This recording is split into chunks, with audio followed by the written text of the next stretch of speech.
German countrymen, 7 years is a short time span, a fraction of a single person's life, barely a second in the life of a whole people. And yet the past 7 years somehow seem longer than many decades of the past. A very important historical event is contained within them: the rebirth of a nation formerly threatened by extinction. It is an incredibly eventful time and seems barely comprehensive sometimes to us, who have not just had the opportunity to witness, but also to actually create a small part of it. Today, we very often talk about democratic ideals. Not in Germany, but other parts of the world talk about them. We in Germany have learned our lesson with democratic ideals.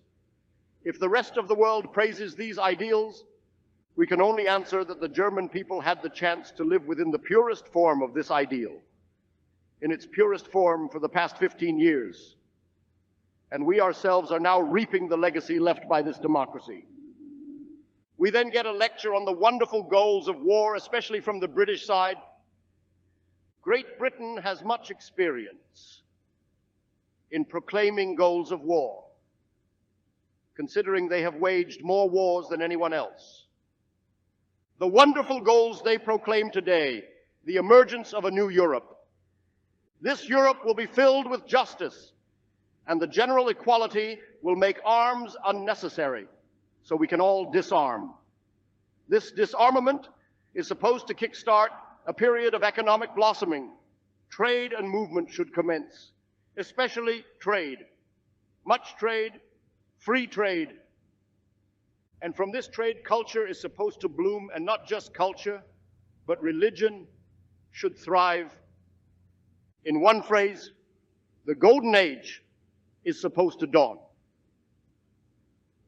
Unfortunately, this golden age has been described in a very similar fashion on several occasions, and not even by prior generations, but by the same people that are describing it yet again today. It's like a very worn-out old record. We should pity these gentlemen who haven't found a new big idea to hook the people on, because they promised the same things in 1918. The goal of war for the English then was also a new Europe, a new equality. This new equality whose main element is abolishing a nation's right to self-determination. At that time, an equality that would make arms unnecessary in the future was promised. Thence issued the program of disarmament of everyone. And to make this disarmament especially manifest, it was supposed to be crowned by a union of all disarmed states, which had decided that in the future, all differences, at least no one doubted there would still be differences, between them should be, well, as it is the custom among democracies, be talked to pieces in open discussions. Under no circumstances should there be any more shooting.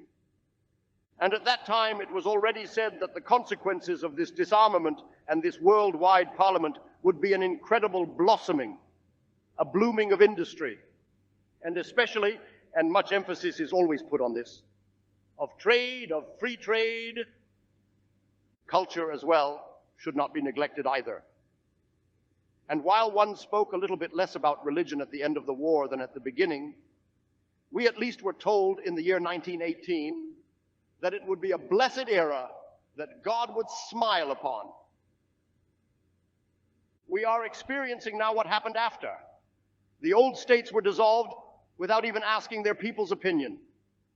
Not in one single case was the nation asked if it agreed with the measures that others would put into place in them. Old, almost historical bodies were dissolved, not just states, but also economic bodies. One could not imagine something better in their stead, since what is created over a period of several centuries is probably better than anything else. It was definitely impossible for those people that view all of European history with the greatest arrogance to create something better. So it passed that without taking into account a nation's right to self-determination, Europe was hacked. Europe was torn open. Large states were dissolved. Nations had their rights taken away. This was done by first making them helpless, then categorizing them in a manner that predetermined who the winners and the losers would be. There was no more talk of disarmament. Then, on the contrary, one continued to arm. For no one started solving their conflicts in a peaceful manner. On the contrary, those states with arms waged war just like before. Only the disarmed were not able to forbid the menacing actions of the armed, or even to keep them away from themselves. Paralleling this, of course, came not a period of economic health, but on the contrary, an incredible system of reparations led to the economic downfall of not only the losers, but also of the winners themselves. No people felt the effects of this economic depression more than the Germans. The general economic disorganization led, particularly in Germany, to a widespread joblessness that almost ruined our German people. Culture, as well, was not enhanced, but rather ridiculed and warped. Religion took a back seat. In these 15 years, no Englishman spoke of religion. No Englishman remembered Christian mercifulness or altruism. At that time, the gentlemen did not take their Bibles with them on walks. Instead, their Bible was the Treaty of Versailles. 448 paragraphs, all of which a burden, an obligation, a condemnation, a blackmail of Germany or towards German rule. And this Versailles was guaranteed by the new League of Nations, not a union of free nations, of similar nations, not a union of nations at all. The actual founded nations stayed away. A League of Nations whose sole task was to guarantee this most base of all agreements. This agreement which was not negotiated, but instead purely forced upon us, and to force us to fulfill it. So that was the time of a democratic Germany. Today, when foreign statesmen pretend not to be able to trust the current Germany, it does not apply to the previous Germany. For was not that previous Germany birthed by and created by them? So they could have confidence in that.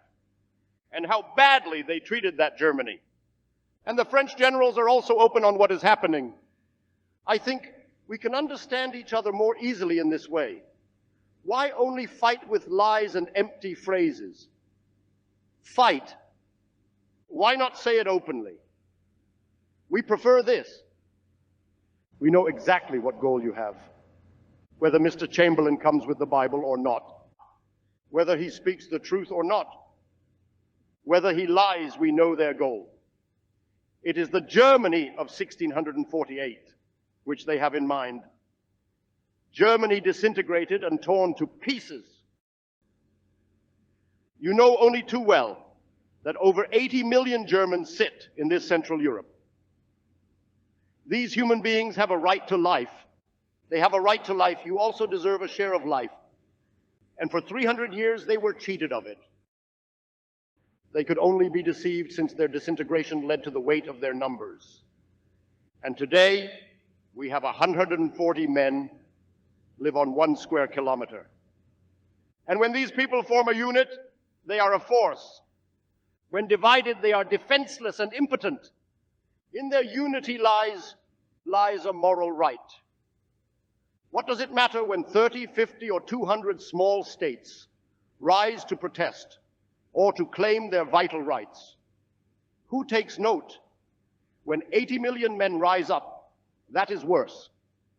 Hence the aversion to state education in Italy and the state education in Germany. They would love to dissolve these states back into their simple components. A few days ago, an Englishman wrote that the hasty founding of the empire that was not right. Indeed, it was not right. It was not right that 80 million men came together to represent their rights to life together. They would prefer these Germans to come under 200, 300, or 400 little flags. If possible, under 200, 300, or 400 dynasties. Behind each dynasty, a few 100,000 who would then be completely muzzled to the rest of the world are opposite. Then, of course, we can go on living as a people of poets and thinkers as best we can. Besides, the poet and the thinker do not need as much food as the hard worker. This is the problem under discussion today. Here are great nations who, through the centuries, have been cheated of their share of life in this world because of their divisions. But these nations have now overcome this disunity. Today, as young people, they have entered the circle of the others and are now making their claims. Opposite to you are the so-called haves. And these possessing people, who without sense or purpose simply blockade large areas of the world. Yes, for decades now they robbed Germany, now place themselves in the same position as the so-called possessing classes within the peoples. It repeats itself on a grand scale in the world. What we experienced within nations on a smaller scale. Here, too, there were economic and political opinions that suggested he who has, and those who don't have, don't have. And that it is an order pleasing to God. That one has, and the other has owned nothing. And it has to stay that way. New forces come to oppose this. The one force simply cries out. We want to destroy. If we have nothing, then everything will be destroyed. This nihilistic force raged in Germany for a decade and a half. Constructive National Socialism has overcome this force. National Socialism did not recognize what existed and instead made a modification.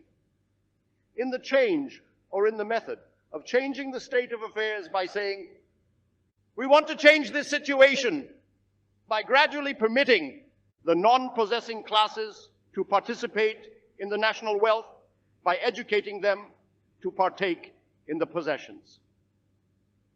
Under no circumstances can someone who now owns take the position that he owns all things and the other none. And it is like that in the world. It is not acceptable for 46 million English people to simply block 40 million square kilometers of earth and declare, this is what God gave us. We got a little more from you 20 years ago. It is our possession and we shall not give it up. And France, with its not very fertile soil, almost 80 people per square kilometer, it has more than 9 million square kilometers.